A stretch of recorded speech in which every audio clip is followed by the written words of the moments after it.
Hello students, आज हम लोग एक नया टॉपिक स्टार्ट करेंगे, comparison of acid strength and base strength. ठीक है, तो एसिड्स और बेस में सबसे पहले हम डिस्कस करते हैं एसिड्स के बारे में।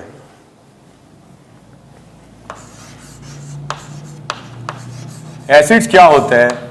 एसिड्स वो सब्सटेंस होते हैं जो एक्वस सॉल्यूशन में H+ आयन का कॉन्सेंट्रेशन बढ़ाते हैं।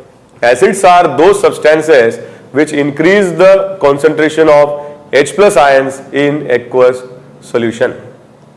अगर कोई ऑर्गेनिक एसिड है तो ऑर्गेनिक एसिड अपने कॉन्जुगेट बेस के साथ इक्विलिब्रियम मेंटेन करता है, और अगर इक्विलिब्रियम मेंटेन करता है तो हम एक थर्मोडायनामिक कांस्टेंट Ka डिफाइन कर सकते हैं, which represents the dissociation constant or ionization constant of acid. Equilibrium पर जो Ka की वैल्यू है that will be concentration of H+ into A- upon concentration of Ha. So that means अगर ये constant है, जो कि टेम्परेचर जब तक constant रहेगा तो Ka constant रहेगा, तो concentration of H+ क्या होगा? एक अगर मान लो मैंने इसे 1 मोल पर लीटर लिया, तो let's say constant temperature 25 degree Celsius पर 1 मोल पर लीटर जो H+ आयन का कॉन्सेंट्रेशन प्रोड्यूस करेगा, वही उसका क्या रहेगा? एसिड स्ट्रेंथ रहेगा।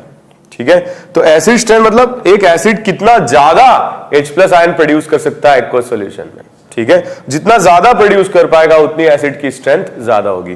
तो जितना ज्यादा K वैल्यू होगी उतना ज्यादा H+ प्रोड्यूस कर पाएगा, और जितना ज्यादा H+ प्रोड्यूस कर पाएगा उतनी ही एसिड की स्ट्रेंथ ज्यादा होगी।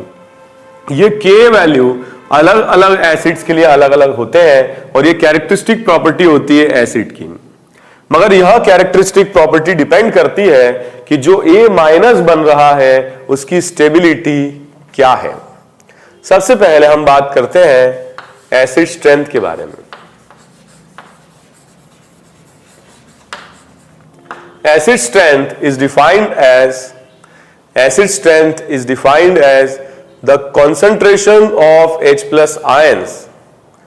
The concentration of H+ ions produced by 1 mole per liter of acid. 1 mole per liter of acid in aqueous solution. For example, if we talk about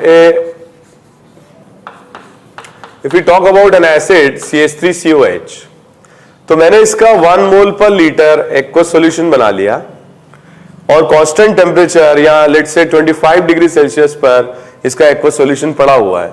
तो थोड़ी देर में जो एसिड है ये आयनाइज होगा और एसिटेट आयन और H+ बनेंगे, और ये आयंस एसिड के साथ इक्विलिब्रियम मेंटेन करेंगे, और इक्विलिब्रियम आने पर H+ आयन का कॉन्सेंट्रेशन कांस्टेंट हो जाएगा, इसमें कोई चेंज नहीं होगा। और इस पर्टिकुलर एसिड के लिए कुछ K1 वैल्यू हम डिफाइन भी कर सकते हैं।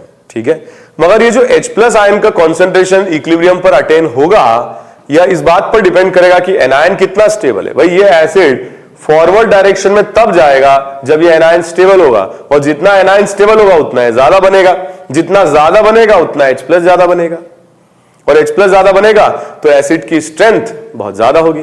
एसिड की स्ट्रेंथ डिपेंड करती है जो यहां पर कॉन्जुगेट बेस है उसकी स्टेबिलिटी पर। जितना स्टेबल कॉन्जुगेट बेस होगा उतनी ही एसिड की स्ट्रेंथ ज्यादा होगी। फॉर एग्जाम्पल, अगर हम बात करते हैं फॉर्मिक एसिड और एसिटिक एसिड की, इन दोनों में यदि हम कंपैरिजन करते हैं एसिड स्ट्रेंथ का, दोनों की कॉन्सेंट्रेशन मान लो हमने 1 मोल पर लीटर लिया, ठीक है, कांस्टेंट टेम्परेचर लिया, तो इससे बनने वाला कॉन्जुगेट एनायन फॉर्मेट आयन है, और इससे बनने वाला कॉन्जुगेट आयन एसिटेट आयन है। Which is more stable? ये ज्यादा स्टेबल है, और ये क्या है? लेस स्टेबल है। तो CH3 ग्रुप क्या शो करेगा यहां पर? +I, और +I शो करेगा तो चार्ज यहां बढ़ेगा, और चार्ज यहां बढ़ेगा तो स्टेबिलिटी कम हो जाएगी, और स्टेबिलिटी कम होगी। मान लो अगर अपन बात करते हैं स्टेबिलिटी की, तो स्टेबिलिटी इसकी ज्यादा होगी क्योंकि इसमें चार्ज कम रहेगा। मिथाइल ग्रुप +I लगा करके चार्ज बढ़ा देगा, ठीक है, तो अगर ये लेस स्टेबल है तो एसिड कौन सा स्ट्रांग हुआ, एसिड स्ट्रांग हुआ HCOH, क्योंकि वो ज्यादा स्टेबल एनायन बना रहा है। जो ज्यादा स्टेबल एनायन बनाएगा उसमें H+ आयन का कॉन्सेंट्रेशन ज्यादा रहेगा। ओके, तो इंपॉर्टेंट बात यह है कि हम एसिड स्ट्रेंथ ऑर्गेनिक कंपाउंड्स के लिए या ऑर्गेनिक एसिड्स के लिए कंपेयर कर सकते हैं on the basis of A-, और A- की जो स्टेबिलिटी है वो हम डिफाइन कर सकते हैं on the basis of +M-M +H-H and also on the basis of aromaticity. तो जो भी कॉन्सेप्ट्स हमने पढ़े हैं उसके बेसिस पर we are now going to compare the acid strength of various organic acids.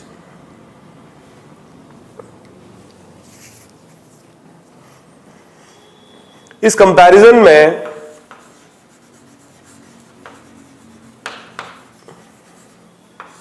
बहुत सिंपल बात हम करते हैं, साइक्लोप्रोपीन और साइक्लोपेंटाडाइन, अगर मैं यहां से H+ निकालता हूं तो यहां एनायन बनेगा, और यहां से H+ निकालता हूं तो साइक्लोपेंटाडाइन, ठीक है, डाइनाइल एनायन बनेगा। इसमें अगर अपन देखें तो जो नेचर है दैट इज एंटी एरोमेटिक, और इसमें हम देखें जो नेचर है एरोमेटिक है, मोर स्टेबल इज एरोमेटिक। तो यहां से H+ निकालने की टेंडेंसी या एसिड स्ट्रेंथ ज्यादा होगी, और यहां से H+ के निकलने की टेंडेंसी कम होगी, क्योंकि एंटी एरोमेटिक सिस्टम बना रहा है और ये एरोमेटिक बना रहा है। So if we compare the acid strength alpha की ज्यादा होगी बीटा से। ओके, सो हम ये बोल सकते हैं कि सबसे पहले अगर सिमिलर टाइप के एटम्स पर H लगा हुआ है तो सबसे स्ट्रांगली एसिडिक होंगे जो एरोमेटिक एनायन बनाएंगे, फिर होंगे जो नॉन एरोमेटिक एनायन बनाएंगे, और सबसे वीक होंगे जो एंटी एरोमेटिक एनायन बनाएंगे। तो ऐसे एसिड जिनमें से H+ निकलने पर एनायन एरोमेटिक है वो स्ट्रांगली एसिडिक होंगे, स्ट्रांगेस्ट, और नॉन एरोमेटिक वीकर, और एंटी एरोमेटिक होंगे सबसे वीक। बहुत सिंपल कंपैरिजन है इन दोनों मॉलिक्यूल के लिए। So this is let's say alpha and this is beta. तो यहां से H+ निकलेगा एनायन एंटी एरोमेटिक बनेगा, और यहां से H+ निकलेगा एनायन नॉन एरोमेटिक बनेगा।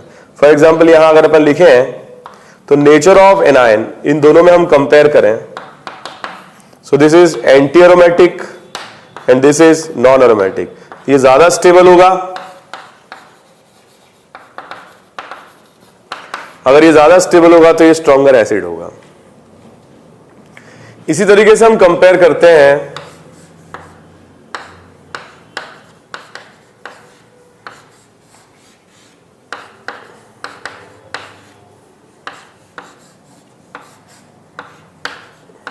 इन तीनों एसिड्स के लिए। अब इन तीनों एसिड्स की अगर हम बात करें, इससे बनने वाला एनायन एरोमेटिक होगा, इससे बनने वाला एनायन नॉन एरोमेटिक होगा, और इससे बनने वाला एनायन भी नॉन एरोमेटिक होगा। बट ये सबसे ज्यादा स्टेबल होगा, और क्योंकि सबसे ज्यादा स्टेबल है इसलिए क्योंकि एरोमेटिक है, ये नॉन एरोमेटिक, ये नॉन एरोमेटिक, तो ये सबसे ज्यादा एसिडिक होगा क्योंकि इसका एनायन सबसे ज्यादा स्टेबल है। इन दोनों में अगर हम कंपेयर करें एनायन, ये ज्यादा स्टेबल है, रेजोनेंस स्टेबलाइज्ड कार्बन आयन है, और ये क्या है, नॉर्मल है। ठीक है, तो ऐसे केस में ये सेकंड हो जाएगा और ये थर्ड हो जाएगा। अब बहुत इजी सा कंपैरिजन है। एक और कंपैरिजन हम करते हैं,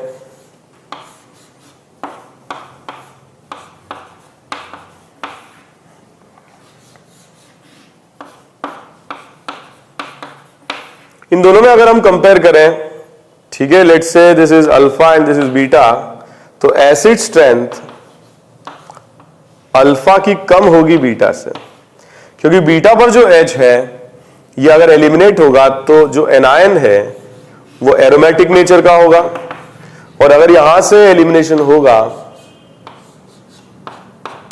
तो जो एनायन है एक्चुअली अगर ये प्लेनर होता तो एंटी एरोमेटिक होता, मगर हम बात कर चुके हैं 7 या उससे ज्यादा मेंबर्स की रिंग नॉन एरोमेटिक हो जाती, नॉन प्लेनर, तो इसका नेचर हो जाएगा नॉन एरोमेटिक और लेस स्टेबल हो जाएगा। ठीक है, एक और कंपैरिजन हम करते हैं,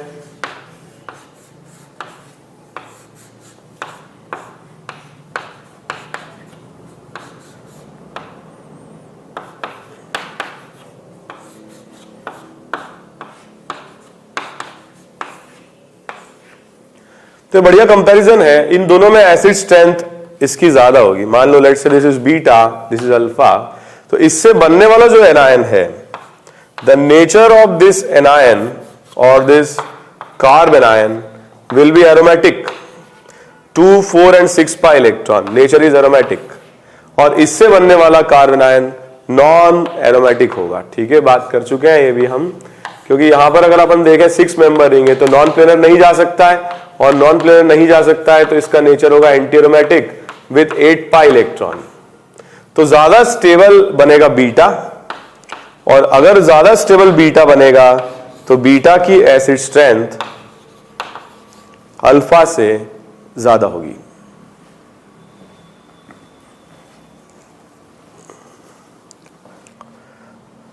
तो कुछ क्वेश्चंस में comparison aromatic, non aromatic, anti aromatic के दिए जाते हैं, और वो क्वेश्चंस हम लोगों ने डिस्कस किए हैं। अब हम डिस्कस करते हैं कुछ डिफरेंट टाइप के कंपैरिजन।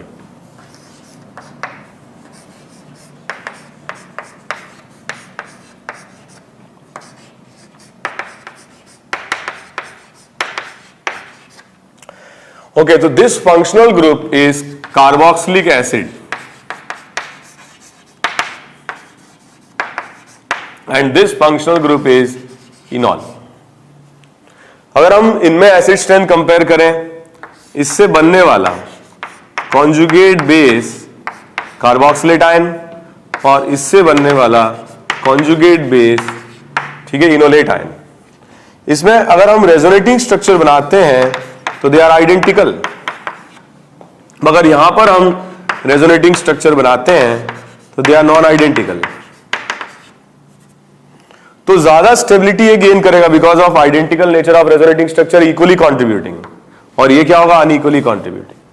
तो ये मोर स्टेबल होगा, और मोर स्टेबल होगा तो एसिड स्ट्रेंथ भी ज्यादा रहेगी कार्बोक्सिलिक एसिड की कंपेयर टू इनॉल। तो हम ये बोल सकते हैं कि जो इक्वली कॉन्ट्रीब्यूटिंग आरएस बनाएंगे उनकी acid strength unequally contributing resonating structure से ज्यादा होती है। ठीक है, तो कार्बोक्सिलिक एसिड का कंपैरिजन हमने इनॉल से किया। हम ऐसा भी देख सकते हैं, कार्बोक्सिलिक एसिड, लेट्स से मैंने लिया बेंजोइक एसिड और फिनॉल, इन दोनों में एसिड स्ट्रेंथ ज्यादा रहेगी कार्बोक्सिलिक एसिड की, इक्वली कॉन्ट्रीब्यूटिंग आरएस, और फिनॉल में रहेगा unequally contributing resonating structure. For example another comparison, sulphonic acid, okay, and comparison with phenol, which will be more acidic. So first one will form equally contributing ion और इसमें बनेंगे unequally contributing ion. जैसे phenoxide में अगर अपन देखें, यहां से अपन ने H+ निकाल लिया तो इसका रेजोनेटिंग स्ट्रक्चर कुछ ऐसे बन सकता है, और ये सारे रेजोनेटिंग स्ट्रक्चर्स नॉन आइडेंटिकल होंगे। सो स्ट्रॉन्गर एसिड रहेगा sulphonic acid compare to phenol. Okay, next अपन बात करें, अगर मान लीजिए हम फिनॉल को कंपेयर करते हैं, ठीक है, H2CO3 के साथ, so which will be stronger acid? अगर हम कंपेयर करें H2CO3 के साथ तो कार्बोनिक एसिड या H2CO3 का ये स्ट्रक्चर रहता है। अगर H+ हम यहां से निकाल देते हैं तो it will convert into anion, और ये एनायंस इक्वली कॉन्ट्रीब्यूटिंग होंगे, और इक्वली कॉन्ट्रीब्यूटिंग होंगे तो ये ज्यादा स्टेबल होगा। इन दोनों में अगर हम कंपेयर करें तो H2CO3 will be stronger acid. अगर क्वेश्चन में दोनों ही स्ट्रक्चर्स इक्वली कॉन्ट्रीब्यूटिंग दिए जाएं, फॉर एग्जांपल RC≡OH और सल्फोनिक एसिड, तो इन दोनों में अगर हम कंपेयर करें, ये भी इक्वली कॉन्ट्रीब्यूटिंग आरएस बनाएगा और ये भी इक्वली कॉन्ट्रीब्यूटिंग आरएस बनाएगा, बट यहां पर आइडेंटिकल स्ट्रक्चर्स 2 बनेंगे जबकि यहां आइडेंटिकल स्ट्रक्चर्स 3 बनेंगे। तो ऐसे केस में जिसमें ज्यादा नंबर ऑफ रेजोनेटिंग स्ट्रक्चर्स बन रहे हैं, ठीक है, जिसमें ज्यादा नंबर ऑफ रेजोनेटिंग स्ट्रक्चर्स बन रहे हैं, उनकी एसिड स्ट्रेंथ ज्यादा रहेगी, बट दोनों ही इक्वली कॉन्ट्रीब्यूटिंग होने चाहिए या दोनों ही अनइक्वली कॉन्ट्रीब्यूटिंग होने चाहिए। तो अगर both equally contributing, both equally contributing, then number of resonating structures अगर बढ़ेंगे तो एसिड स्ट्रेंथ बढ़ेगी।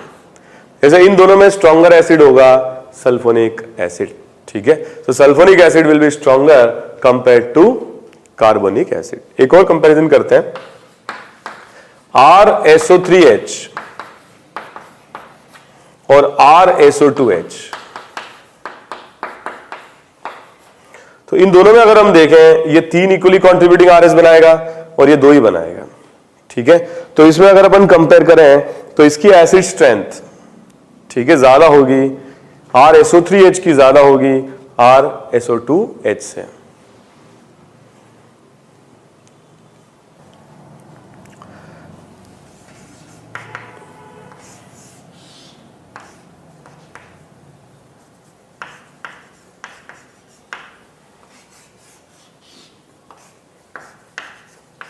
ओके, इन दोनों में भी हम कंपैरिजन कर सकते हैं।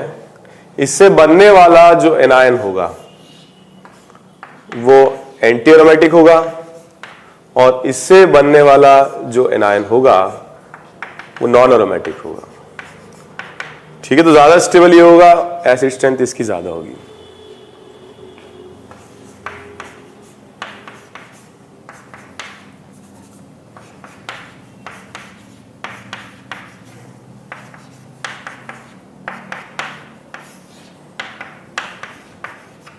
ओके, इन दोनों की एसिड स्ट्रेंथ कंपेयर करें तो यहां पर जैसे H प्लस चला जाएगा, एनायन बनेगा, तो ये इक्वली कॉन्ट्रीब्यूटिंग RS बनाएगा 4 और यहां पर क्या होगा, इक्वली कॉन्ट्रीब्यूटिंग RS बनेंगे 3। तो अगर हम देखें दोनों ही इक्वली कॉन्ट्रीब्यूटिंग RS बना रहे हैं, देन जिसमें ज्यादा नंबर ऑफ RS बनेंगे उसकी एसिड स्ट्रेंथ ज्यादा होगी।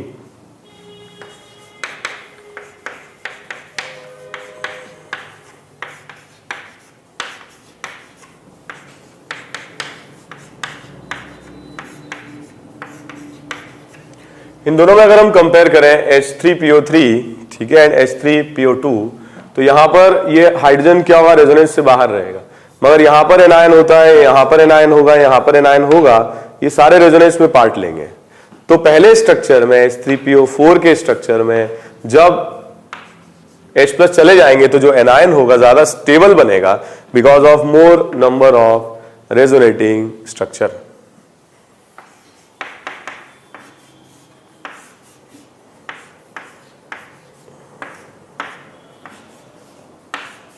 देखा जाए तो ये दोनों ही मॉलिक्यूल पर H प्लस अगर चला जाएगा तो एनायन रेजोनेंस स्टेबलाइज बनेगा। तो फर्स्ट केस में जो एनायन बनेगा रेजोनेंस स्टेबलाइज, सेकेंड केस में एनायन रेजोनेंस स्टेबलाइज्ड, मगर थर्ड केस में जो एनायन होगा वो रेजोनेंस स्टेबलाइज नहीं होगा। तो सबसे स्टेबल ये होगा क्योंकि नंबर ऑफ एटम 1 2 3 4 5 पार्टिसिपेट कर रहे हैं, इसमें 1 2 3 पार्टिसिपेट कर रहे हैं और इसमें कोई पार्टिसिपेशन रेजोनेंस का है नहीं। तो सबसे स्टेबल ये है, सबसे स्ट्रॉन्ग एसिड, ये सेकंड होगा और ये थर्ड हो जाएगा। ओके, तो ये तो कुछ बातें हुई। एक और क्वेश्चन हम लोग कर लेते हैं।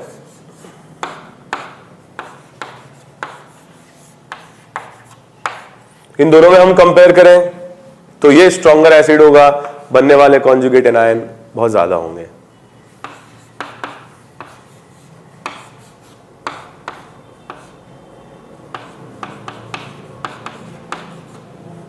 ओके,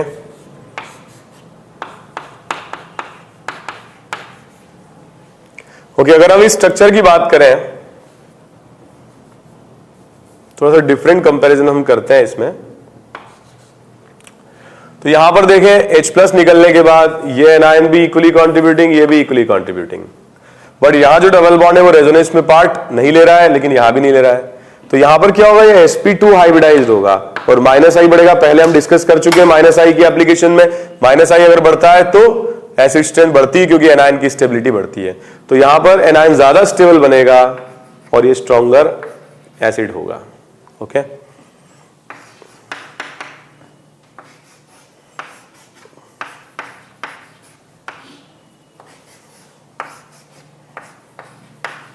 इन दोनों में हम कंपेयर करें, पहले वाले में S पर जो लोन पेयर आएगा after elimination of H plus, it will be in resonance with C double bond हो, और दूसरे वाले में जो H प्लस आएगा निकलने के बाद, जो एनायन आएगा H प्लस निकलने के बाद, वो डबल बॉन्ड के साथ कॉन्जुगेट नहीं करेगा।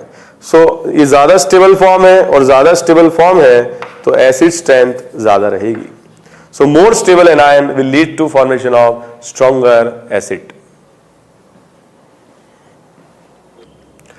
तो नेक्स्ट हम लोग डिस्कस करते हैं कुछ और फैक्टर जो एसिड स्ट्रेंथ को चेंज कर सकते हैं। सबसे पहले हमने डिस्कस किया एरोमेटिक, नॉन एरोमेटिक और एंटी एरोमेटिक। फिर हमने डिस्कस किया कॉन्जुगेट एनायन की स्टेबिलिटी। कुछ ऐसे कंपैरिजन हम पहले ही कर चुके हैं।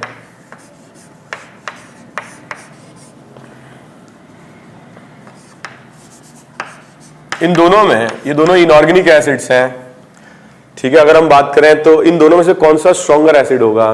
The stronger acid will B, ठीक है। एक्चुअली होगा क्या, सल्फर पर अगर नेगेटिव चार्ज आएगा तो it will be more stable, और अगर मोर स्टेबल होगा तो इसकी फॉरवर्ड जाने की या H प्लस लूज करने की टेंडेंसी बढ़ेगी और एसिड स्ट्रेंथ भी बढ़ेगी। ये हमने डिस्कस किया था जब हम टॉप टू बॉटम जाते हैं पीरियोडिक टेबल में, तो एसिड स्ट्रेंथ बढ़ती है। इस तरह के और भी क्वेश्चंस हम लोग कर चुके हैं।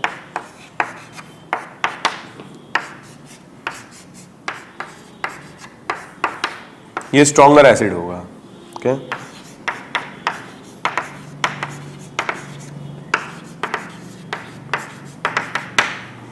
इन चारों में अगर हम देखें तो ये स्ट्रॉन्गर एसिड होगा, strongest HI and weakest HF। F पर नेगेटिव चार्ज सबसे कम स्टेबल होगा और I पर नेगेटिव चार्ज सबसे ज्यादा स्टेबल होगा, ठीक है, क्योंकि I का साइज ज्यादा है, और साइज ज्यादा है तो क्या होगा, ज्यादा फैल जाएगा नेगेटिव चार्ज, स्टेबिलिटी बढ़ जाएगी। अगर हम बात करें इस तरीके के मॉलिक्यूल में, अल्केन, अल्कीन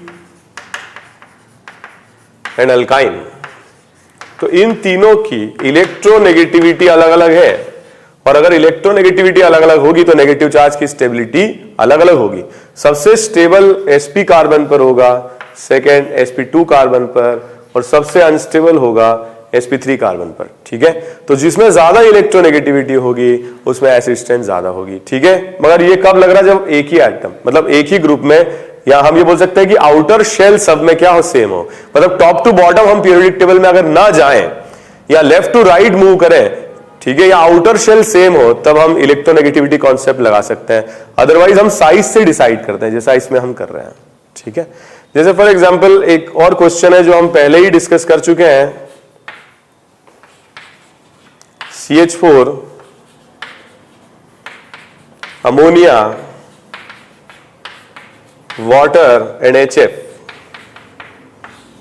तो इसमें सबसे ज्यादा स्टेबल F माइनस बनेगा, मोस्ट इलेक्ट्रोनेगेटिव फर्स्ट, फिर O नेगेटिव, फिर N नेगेटिव और फिर C नेगेटिव, और ये ऑर्डर रहेगा एसिड स्ट्रेंथ का, ओके। तो एसिड स्ट्रेंथ का ऑर्डर हम इस तरीके से बता सकते हैं। लेकिन एक इंपॉर्टेंट कंपैरिजन ये है कि अगर एटम जिस पर H लगा हुआ हो वही आइडेंटिकल हो जाए, जैसे यहां पर जो H लगा है वो O से, यहां पर भी जो H लगा है वो O से लगा हुआ है, एटम ही आइडेंटिकल है, और अगर एटम आइडेंटिकल है तो हम एसिड स्ट्रेंथ को कंपेयर करते हैं on the basis of various effects. यहां पे साइज फैक्टर नहीं चलेगा क्योंकि दोनों ही सेम है, इलेक्ट्रोनेगेटिविटी फैक्टर भी नहीं चलेगा, दोनों ही सेम है। एरोमेटिसिटी, एंटी एरोमेटिसिटी अगर आएगा तो हम उससे डिसाइड कर सकते हैं, otherwise we will decide it on the basis of various effects. तो इफेक्ट्स में हम अगर देखें, जो नेगेटिव चार्ज H प्लस निकलने के बाद आएगा, मान लीजिए कि यहां पर अगर H प्लस निकल जाता है तो एनायन बनेगा, एनायन मतलब नेगेटिव चार्ज, तो नेगेटिव चार्ज जितना स्टेबल होगा उतनी एसिड स्ट्रेंथ ज्यादा होगी। और नेगेटिव चार्ज कब स्टेबल होगा, सबसे स्टेबल होगा when it will be part of aromatic. अगर एरोमेटिक का पार्ट नहीं है देन -m इफेक्ट या रेजोनेंस स्टेबलाइज्ड, रेजोनेंस इफेक्ट लगेगा तो भी एनायन की स्टेबिलिटी बढ़ेगी। थर्ड नंबर पर हम अप्लाई करेंगे -H effect, weaker effect compare to -m। Fourth number पर हम लगाएंगे -I, again more weaker effect compare to H and M।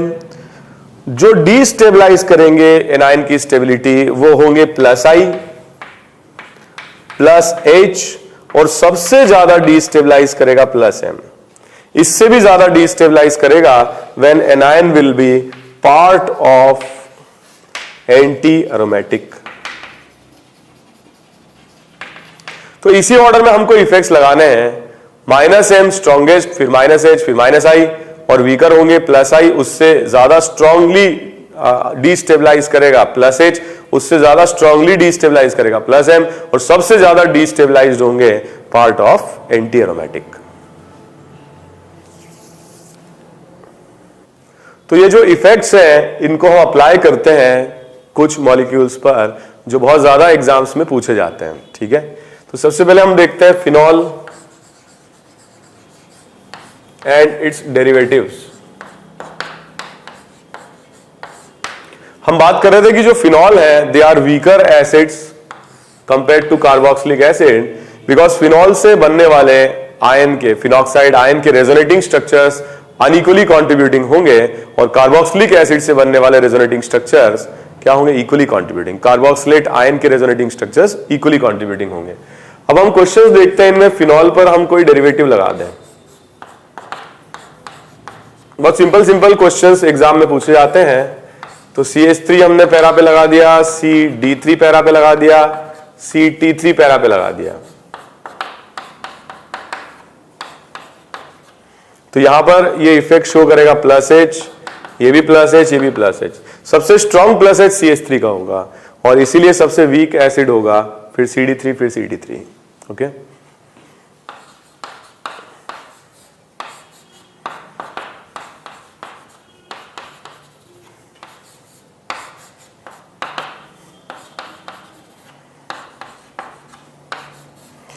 इन तीनों मॉलिक्यूल में हमने पोजीशंस चेंज किए, ग्रुप सेम रखा है। ये जो ग्रुप है ये +H लगाएगा पैरा पर, ऑर्थो पर +H, लेकिन मेटा पर सिर्फ +I लगेगा। ऐसे केस में यहां देखें हम तो ये सबसे स्ट्रांगली एसिडिक हो जाएगा। इन दोनों में +H है, +H डिस्टेंस पर डिपेंड नहीं करता है। क्लोजर ग्रुप का +I ज्यादा होगा, +I ज्यादा होगा तो एसिड स्ट्रेंथ कम हो जाएगी और इसकी एसिड स्ट्रेंथ ज्यादा रहेगी।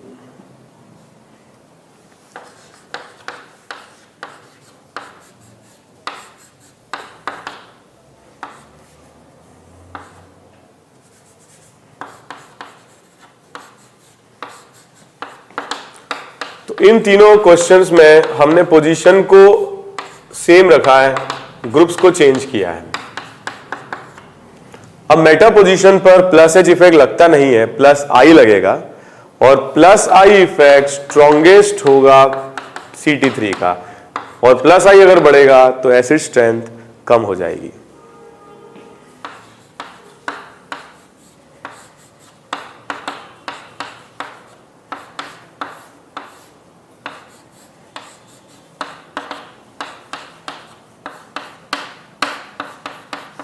अगेन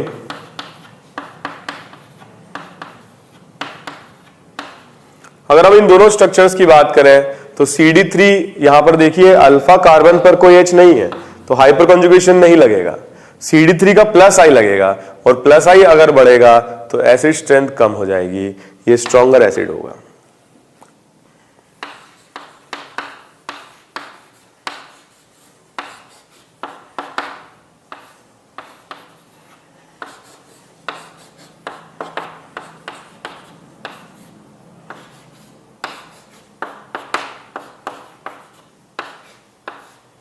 इन सब में बात करें, इसमें अल्फा H3 है, इसमें अल्फा H2 है और इसमें अल्फा H1 है।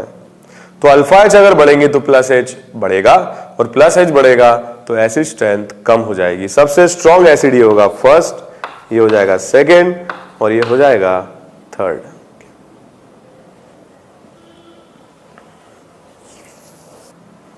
कुछ और अच्छे क्वेश्चंस हैं जो फिनॉल डेरिवेटिव पर पूछे जाते हैं।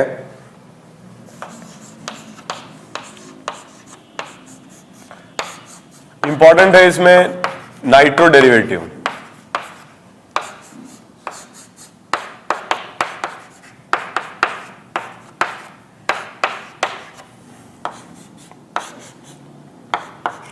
तो मैंने ग्रुप सेम रखा है और पोजीशंस को मैंने चेंज किया है। अब यहां पर पैरा पोजीशन पे -m लगा पाएगा, मेटा पर ओनली -i और ऑर्थो पे -m लगा पाएगा। तो अगर हम यहां देखें, यहां पर एक्चुअली एक और इफेक्ट लगता है, OH का इस O के साथ एज बॉन्डिंग होगा, ठीक है। एज बॉन्डिंग आप लोग जानते हैं, तो एज बॉन्डिंग होगा इसमें, और एज बॉन्डिंग की वजह से इस H का निकलना डिफिकल्ट हो जाएगा। तो अगर अपन इनमें कंपेयर करें इन दोनों में, तो यहां पर भी -m है, यहां पर भी -m है, but because of H bonding ये स्ट्रॉन्गर एसिड होगा और ये वीकर होगा, ठीक है। बट -i की वजह से ये सबसे वीक एसिड हो जाएगा।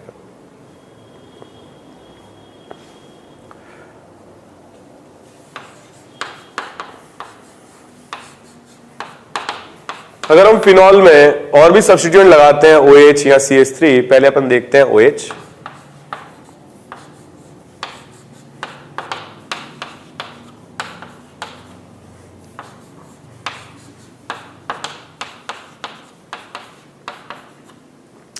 तो यहां पर OH ग्रुप का +m इफेक्ट अप्लाई होगा मेटा पोजीशन पर ओनली -i, और ऑर्थो पोजीशन पर, ठीक है, +m इफेक्ट अप्लाई होगा। तो सबसे स्ट्रॉन्ग एसिड होगा इसमें मेटा। बट जो +m इफेक्ट है वो दोनों में कॉमन है और +m डिस्टेंस पर डिपेंड नहीं करता है, इसलिए ऑर्थो पर जो ग्रुप लगा हुआ है OH वो -i ज्यादा प्रोड्यूस कर पाएगा और इसलिए स्ट्रॉन्गर एसिड होगा, और पैरा पर -i वीक हो जाएगा, इसलिए वीक होगा। सिमिलर कंपैरिजन इस तरीके का पूछा आता है, फिनॉल OCH3, मेटा पर OCH3 और पैरा पर OCH3।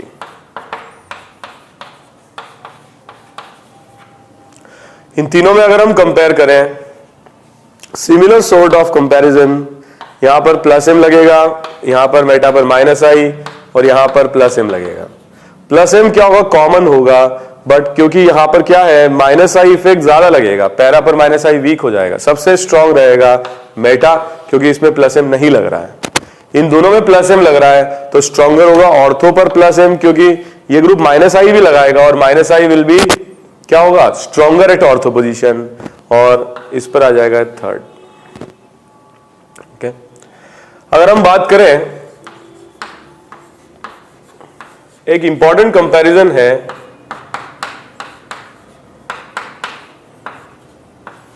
इस तरह के क्वेश्चन पूछा आ सकता है।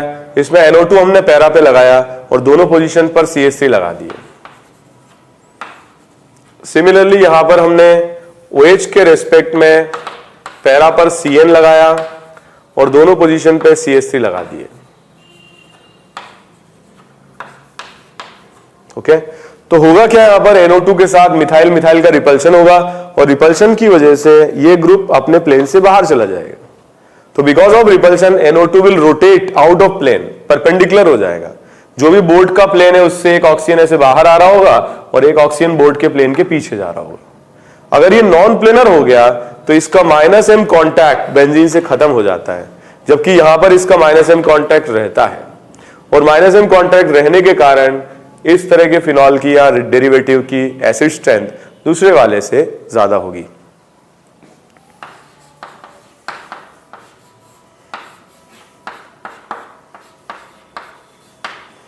अगर हम बात करें, यहां पर हमने CH3 और यहां पर अगर हमने CD3 ये अप्लाई करते हैं, तो ये ग्रुप ज्यादा स्ट्रॉन्ग +i लगाएगा, क्योंकि मेटा पर सिर्फ +i लगता है, और ये ग्रुप वीक +i लगाएगा, और वीक +i लगाने के कारण इसकी एसिड स्ट्रेंथ दूसरे से ज्यादा होगी।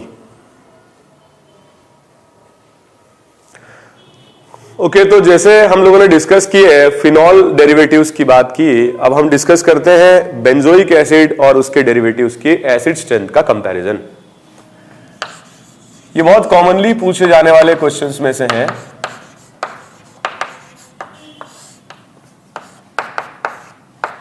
बेंजोइक एसिड फिनॉल से ज्यादा एसिडिक होगा, क्योंकि जो ऊपर नेगेटिव चार्ज आएगा इक्वली कंट्रीब्यूटिंग RH बनाएगा, ठीक है। बट हम अगर डेरिवेटिव्स की बात करें,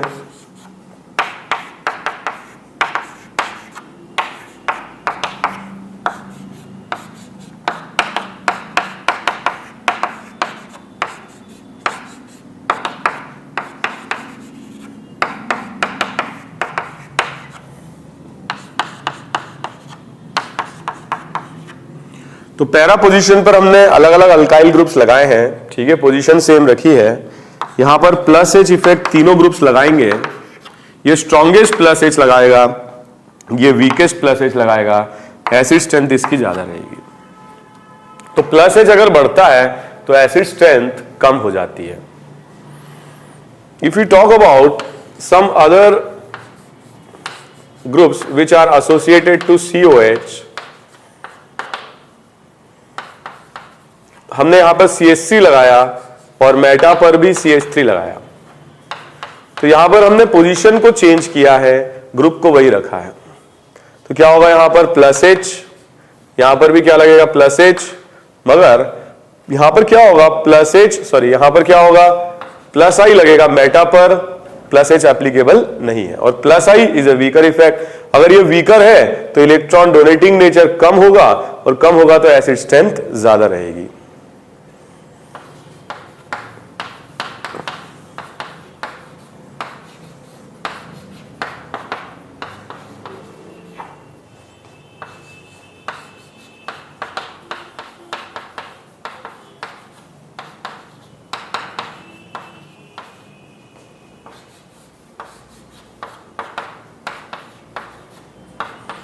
इन तीनों कार्बोक्सिलिक एसिड्स को अगर हम कंपेयर करें तो CH3 जो ग्रुप है ये प्लस एच लगाएगा, NO2 ग्रुप माइनस एम लगाएगा और OH ग्रुप प्लस एम लगाएगा। तो स्ट्रॉन्गेस्ट एसिड होगा NO2 वाला डेरिवेटिव, ये हो जाएगा सेकेंड वीक प्लस एच, और ये वीकेस्ट हो जाएगा प्लस एम, ठीक है, plus M will be strongest. तो प्लस एम क्या होगा, इलेक्ट्रॉन डोनेट करके कार्बन आयन की जो भी यहां पर O नेगेटिव है इसकी स्टेबिलिटी को कम कर देगा।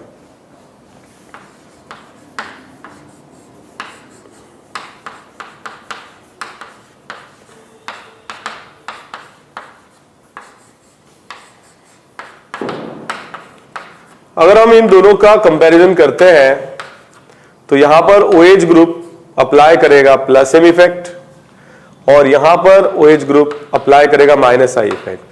तो स्ट्रॉन्गर एसिड ही माइनस आई वाला होगा।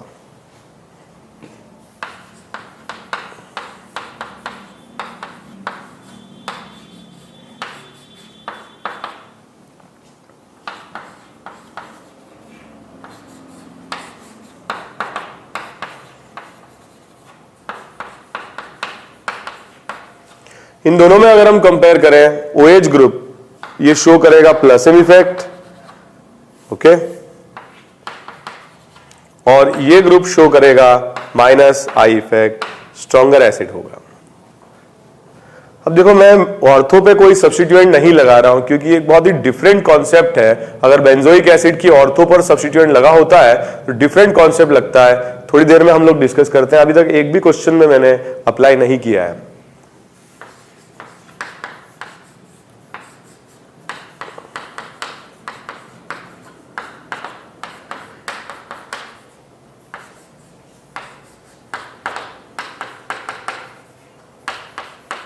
इन दोनों एसिड्स के लिए अगर हम कंपेयर करें, यहां पर लगेगा माइनस एम, यहां लगेगा माइनस आई, तो स्ट्रॉन्गर इफेक्ट होगा माइनस एम, एसिड स्ट्रेंथ ज्यादा होगी।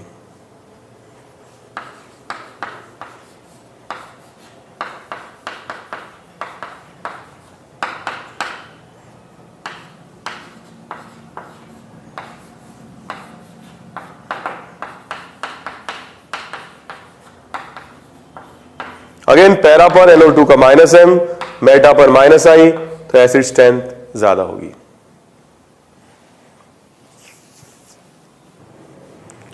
तो जैसे कि मैं बोल रहा था, ऑर्थो पोजीशन पर अगर ग्रुप्स लगाएंगे तो क्या होगा, इस चीज को मैं समझा देता हूं। ऑर्थो इफेक्ट, या इसको अपन SIR सर इफेक्ट भी कहते हैं, ठीक है, SIR effect, steric inhibition of resonance, steric inhibition of resonance, okay. तो एक इंपॉर्टेंट कॉन्सेप्ट है, बेंजोइक एसिड में अगर ऑर्थो पोजीशन पर कोई बल्की ग्रुप लगा देता है या कोई अल्काइल ग्रुप लगा देता है तो इसकी एसिड स्ट्रेंथ मेटा और पैरा आइसोमर्स के कंपैरिजन में बहुत ज्यादा आती है।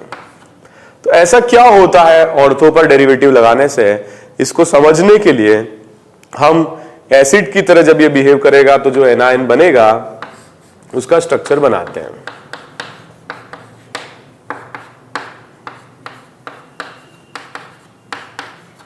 फॉर एग्जाम्पल मिथाइल ग्रुप अगर ऑर्थो पे लगा है तो ये रिपेल फील करेंगे क्योंकि क्लोज है, ऑर्थो ही क्लोज होगा, और रिपल्शन की वजह से CO2 ग्रुप अपने प्लेन से बाहर हो जाएगा। अगर प्लेन से बाहर हो जाएगा तो क्या होगा, CH3 के साथ इसका डिस्टेंस बढ़ जाएगा, और डिस्टेंस अगर बढ़ जाएगा तो ये रिपल्शन कम हो जाएगा। So the purpose of this rotation is to reduce the repulsion between CH3 and carboxylate group. अब अगर एक बार ये आउट ऑफ प्लेन चला गया तो बेंजीन के साथ पहले ये रेजोनेंस कर रहा था, अब यह रेजोनेंस नहीं कर पाएगा। ठीक है, अब देखते हैं इससे एसिड स्ट्रेंथ पर क्या फर्क पड़ता है। अगर अपन कार्बोक्सिलेट आयन की बात करें जहां ऑर्थो पर कोई ग्रुप नहीं है और इसका हम रेजोनेटिंग स्ट्रक्चर ड्रॉ करें, तो रेजोनेटिंग स्ट्रक्चर कुछ ऐसे बना सकते हैं, पाई विल, ठीक है, convert into lone pair and this pi will convert into another pi, और इस तरीके का मॉलिक्यूल या डाई एनायन इसमें बन जाएगा। अगर यह रेजोनेटिंग स्ट्रक्चर बनता है, ठीक है, तो अगर अपन बात करें दूसरा रेजोनेटिंग स्ट्रक्चर जो इसका इक्वली कॉन्ट्रीब्यूटिंग है वो ऐसा होगा, तो मॉलिक्यूल बटेगा, इसमें होना चाहिए था 50-50, बट इस रेजोनेटिंग स्ट्रक्चर के बनने से कुछ परसेंटेज इसका भी आ जाएगा और कुछ परसेंटेज इसका आने से स्टेबिलिटी घटेगी। व्हाई? बिकॉज यहां चार्ज ज्यादा है, ठीक है, चार्ज ज्यादा आने से स्टेबिलिटी कम होगी रेजोनेटिंग स्ट्रक्चर की। तो अगर ये रेजोनेटिंग स्ट्रक्चर ना बने तो स्टेबिलिटी ज्यादा रहेगी, और ये रेजोनेटिंग स्ट्रक्चर कब नहीं बनेगा, जब C double bond O minus benzene के प्लेन में ही नहीं होगा। जैसा कि अगर मिथाइल हमने यहां लगाया तो ये नॉन प्लेनर हो गया, तो आपस में तो ये रेजोनेंस करेंगे मगर बेंजीन के साथ रेजोनेंस नहीं करेंगे, और अगर आपस में रेजोनेंस करेंगे तो इक्वली कंट्रीब्यूटिंग RS बनाएंगे, और इक्वली कंट्रीब्यूटिंग RS बनाएंगे तो ज्यादा स्टेबल रहेंगे। तो ये एनायन ज्यादा स्टेबल होगा इस एनायन से, क्योंकि इसमें इस तरह के स्ट्रक्चर जिसमें बेंजीन से कॉन्जुगेशन हो रहा है वो नहीं आ रहा है, नया चार्ज डेवलप नहीं हो रहा है। ओके, और अगर हम बात करें एसिड स्ट्रेंथ की, तो एक ही एसिड स्ट्रेंथ ज्यादा होगी इसके मेटा और पैरा आइसोमर से। मतलब मैं ये कहना चाहता हूं कि अगर मान लो मैंने यहां पे CH3 लगाया और यहां पर मेटा पर CH3 लगाया और पैरा पे CH3 लगाया,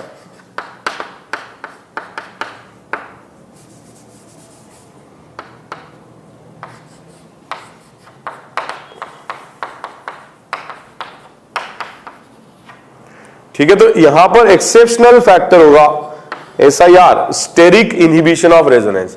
because of steric crowding inhibit हो रहा है, क्या रेजोनेंस इनहिबिट हो रहा है, ठीक है, इसका रेजोनेंस बेंजीन के साथ हो नहीं पा रहा, इनहिबिशन ऑफ रेजोनेंस है because of steric reason, steric crowding. तो ये स्ट्रॉन्गेस्ट एसिड होगा, इनमें इनहिबिट नहीं हो पाएगा, मतलब C double bond O negative का प्लेन बेंजीन का प्लेन सेम रहेंगे और यहां पर स्टेबिलिटी कम आएगी। तो इन दोनों में अगर अपन बात करें तो यहां पर लग रहा है +I और यहां लग रहा है +H, और +I वीकर इफेक्ट है, +H स्ट्रॉन्गर इफेक्ट है, तो ये हो जाएगा सेकेंड और ये आएगा answer third. So because of steric crowding the ortho derivatives of benzoic acid are stronger acids compared to meta and para isomers, और इसी इफेक्ट को हम कहते हैं स्टेरिक इनहिबिशन ऑफ रेजोनेंस। ठीक है, बेंजोइक एसिड में हम अप्लाई इसको कर सकते हैं, और बेंजोइक एसिड में ऑर्थो पोजीशन पर बड़ा ग्रुप लगने से या अल्काइल ग्रुप लगने से जो एसिड स्ट्रेंथ है बेंजोइक एसिड की या उस डेरिवेटिव की वो बहुत बढ़ जाती है कंपेयर्ड टू उसी की तरह के मेटा या पैरा पर लगे हुए ग्रुप्स के कंपैरिजन में।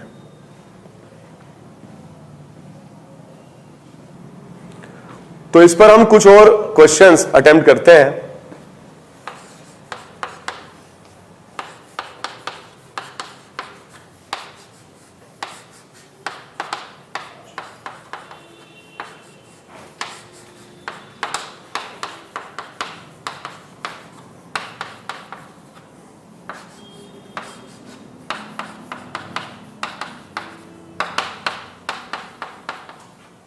ओके, इन तीनों का अगर हम एसिड स्ट्रेंथ का कंपैरिजन करें, फर्स्ट में इफेक्ट लगेगा SIR, ठीक है, यहां ऑर्थो इफेक्ट, और ये स्ट्रॉन्गेस्ट एसिड होगा।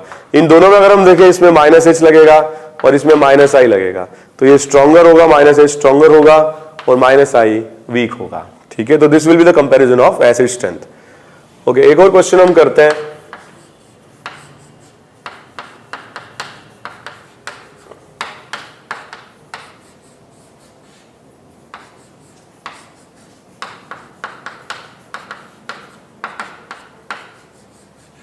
तो इन दोनों में अगर हम देखें, एसिड स्ट्रेंथ ज्यादा होगी सेकेंड कंपाउंड की, क्योंकि इसमें SIR इफेक्ट लगेगा और पहले वाले में SIR इफेक्ट नहीं लगेगा।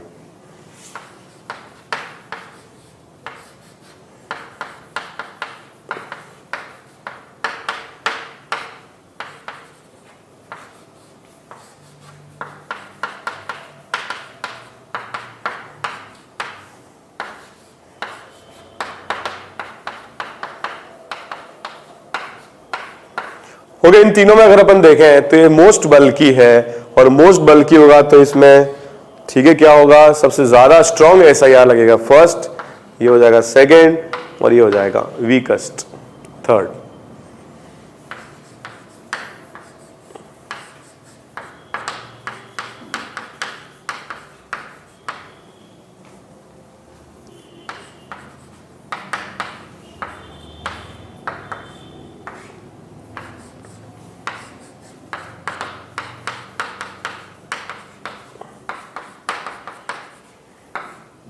ओके, इन दोनों क्वेश्चंस में अगर हम कंपेयर करें तो ये जो ग्रुप है NO2, इसमें मिथाइल के और NO2 के बीच में ऑर्थो इफेक्ट है, और इससे NO2 पर ऑर्थो इफेक्ट लगेगा, NO2 अपने प्लेन से घूम जाएगा, और NO2 अपने प्लेन से घूम जाएगा तो -M कांटेक्ट खत्म, जबकि यहां -M लगता रहेगा, क्योंकि लीनियर है ये अपने प्लेन से रोटेट कर ही नहीं सकता। रिपल्शन अगर हो भी रहा है तो ये लाइन में ही तो है, ये अपने रिपल्शन को कम नहीं कर सकता है आउट ऑफ प्लेन जाकर के, तो यहां रोटेशन पॉसिबल या परमिसिबल नहीं है।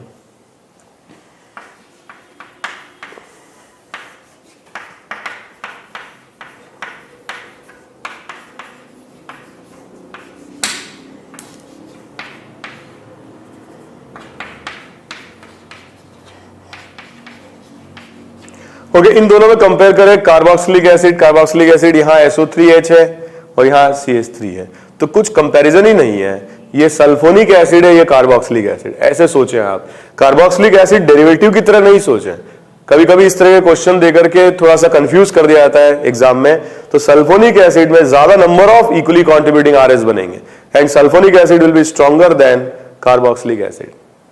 तो हम लोगों ने कुछ डिस्कशन किया एसिड स्ट्रेंथ का, और एसिड स्ट्रेंथ के डिस्कशन में हम लोगों ने लास्ट में अप्लाई किया ऑर्थो इफेक्ट। सारे इफेक्ट्स हम लोग एक साथ लगा रहे हैं to compare the acid strength of the molecules. Next lecture में हम लोग एसिड स्ट्रेंथ पे कुछ और प्रॉब्लम्स करेंगे, ठीक है, कुछ और कॉन्सेप्ट डिस्कस करेंगे, and then we will start the comparison of strength for the basic compounds, ठीक है। तो ऑर्गेनिक कंपाउंड जो बेसिस की तरह बिहेव करते हैं, उनका जो भी स्ट्रेंथ का कंपैरिजन है, that we will discuss in the next class. Thank you very much.